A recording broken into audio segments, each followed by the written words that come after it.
Hi friends, Mindy here. I have a process video for you today. I'm going to be creating a journal using this collection from Vicki Boutin. This is the Storyteller collection, I believe. I have a couple other papers thrown in, but mostly it's going to be from Storyteller. And I'm pulling in one of these Wheat Thins boxes. This is actually one of those ones I've talked about before that's kind of like not shaped very well. So I'm just cutting this down. I'm going to actually be covering the pieces kind of separate. So what I will do is I'll end up with two covers and a spine, and they'll all be separate instead of being one continuous piece. I did that just because of the way that this box was done. So here I'm just cutting these down. It's roughly like 5 by 7. It's not exactly. I'll try to put the measurements down in the description box, but so I just used that box to cut out my cover pieces here. I have my front and my back, and then my spine. My spine is about 1 inch, so I'm using a 12 by 12 piece of paper to cover it. So you can see I have just a little bit left over on the sides to kind of wrap around to the inside. So I'm actually going to trim those down just ever so slightly. You can see there's a little bit better.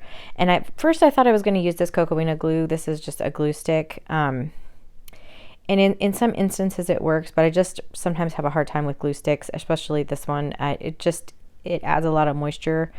And one of the things that happens is the paper will start to curl, like the paper that I'm using. And then it also will kind of shift. And in some cases that's good, but when you're trying to line things up, then like here, it got a little bit messed up, and so I had to try to fix it before it dried. And anyway, so I end up at this point deciding I'm not going to use that glue stick. I'm just going to go ahead with what I would normally do, which is using this score tape. This is actually the scrapbook.com brand. It's just a really sticky double-sided adhesive, and I'm putting that all over one side of this box here, and I'm just pulling back these big pieces just like about halfway and kind of leaving little wings on there, and that just allows me to kind of adjust my placement before I actually stick it down. This score tape, it's super sticky, so once it goes down, it's down. So this is one of those kind of ways that you can work with it, and then you kind of get it stuck down, and then you can just slide the rest of the release paper right off. So I'm going to go ahead and do that with the back cover as well. You can kind of see here I have those wings, and I'm just kind of lining it up using those almost as handles, and then just pulling it out. And then I'm just using a bold folder to burnish everything down really well. This cardstock that from Vicki Boutin is really heavy duty cardstock, and so it actually creates a little bit of problems for me in trying to wrap this cover. But what you see me doing here is just trimming off that excess so that now I can wrap this cover. But I'm gonna try to work with this inside. I did not leave enough space on one of the sides here, so that also was a little bit tricky.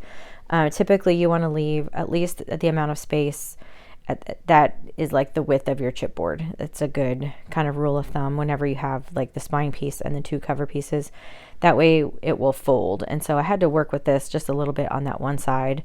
And then now I'm just going around and kind of cutting some triangles around the corners. This is just going to help there be less bulk when we wrap the cover, and it just makes it look really nice and neat. You don't have to do that necessarily. You just end up with a little bit of a bulkier corner. So again, I'm just working with those folds using my bone folder, trying to get this spine to work. And then also down here where the spine is, where the folds are, I'm just cutting out little notches, little triangle shapes, and that's just going to help so that I can wrap the paper around the spine piece separate, and it's not going to get stuck down in the folds of the cover.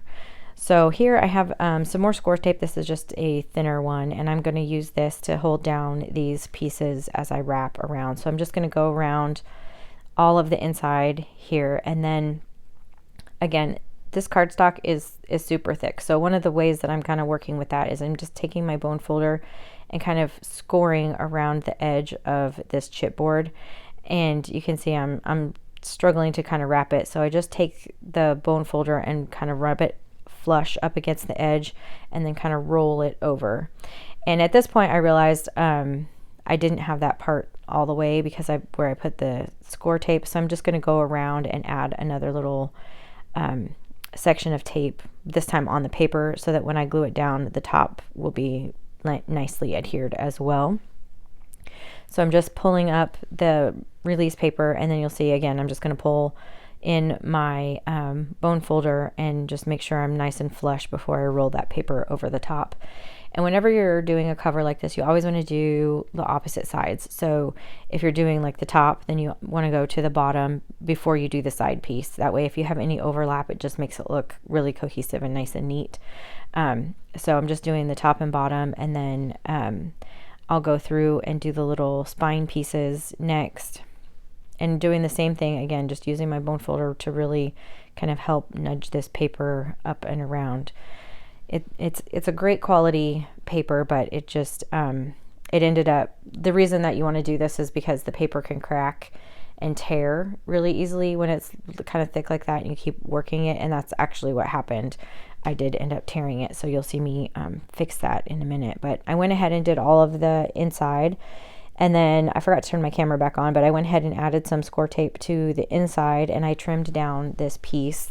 This is another piece from this collection. And I'm just going to pull up these release papers and glue this down. I just trimmed it down to size, so there's just a little bit of overlap from the cover that you can see. And I just did that for both the front and back cover, and then the spine as well. And then now I'm just going through again, because this paper is so thick, and I'm scoring again with this spine just very gently, because I don't want to tear the inside ones, especially because I want to make sure my spine stays nice and sturdy. So I'm just going through here very carefully, just helping this paper, kind of training this paper in the way that I need it to fold, and just running it back and forth along here, just very, very gently.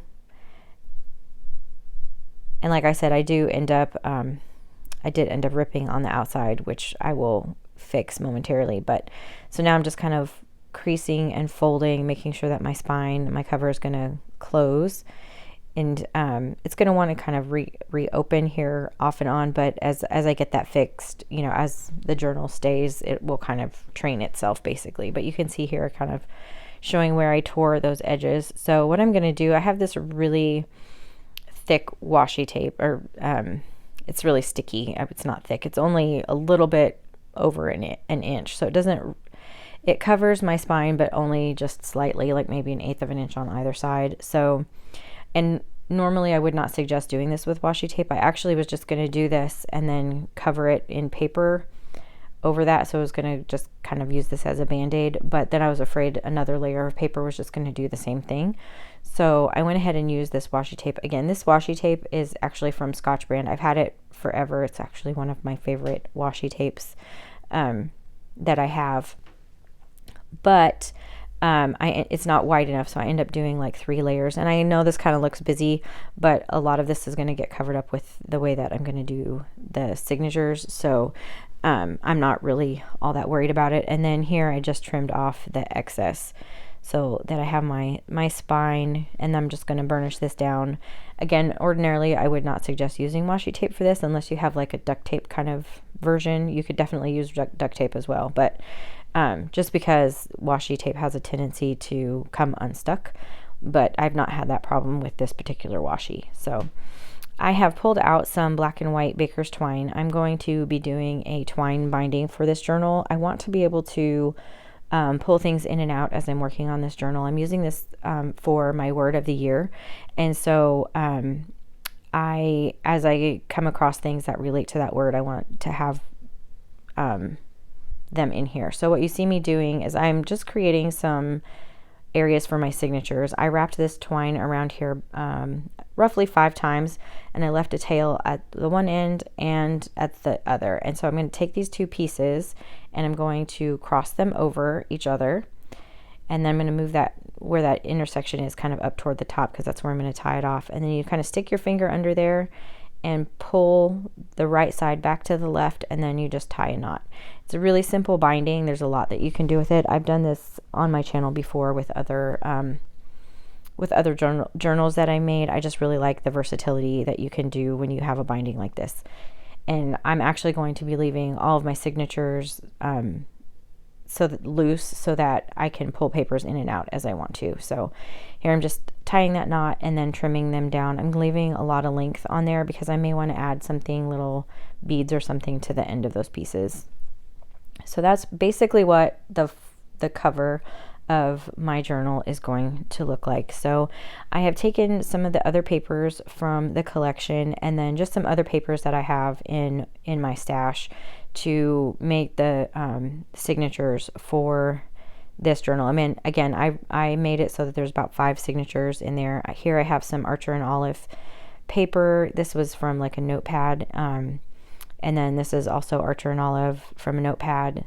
This is some more of the paper from the collection, and I'm just tearing them they're going to be all different sizes and kind of shapes, and some of them are going to have torn edges, and it's just going to be very junk journal kind of style for this. And then I've pulled in this is actually some really old Seven Gypsies paper, and I pulled in some ledger paper as well. And I've made my signatures now. I have 5 of them, and I've evenly distributed the paper throughout, kind of got everything in there the way that I want it. So I'm just taking each of the signatures and opening them up to the middle section, and then you just slide it right onto the twine. And then I'll move to the second signature and do the same thing, and it's really just that simple. And then that way when I'm working in this journal, I can pull pages out if I want to. I can adjust things, tear them out, do whatever I want to do. It just gives a lot of flexibility. So I'm just going to flip through these signatures really quickly so you can kind of see the papers that I have in here. I have some of the pattern paper from the collection, and then I also added in some glassine envelopes, that paper from Archer and Olive. I have some Tomo River paper in there, and then some ledger paper as well.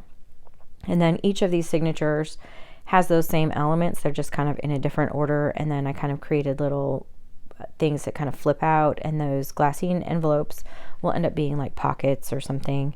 And then I can always add to this, or I can always change things out. If I want to trim down the papers, I can do that.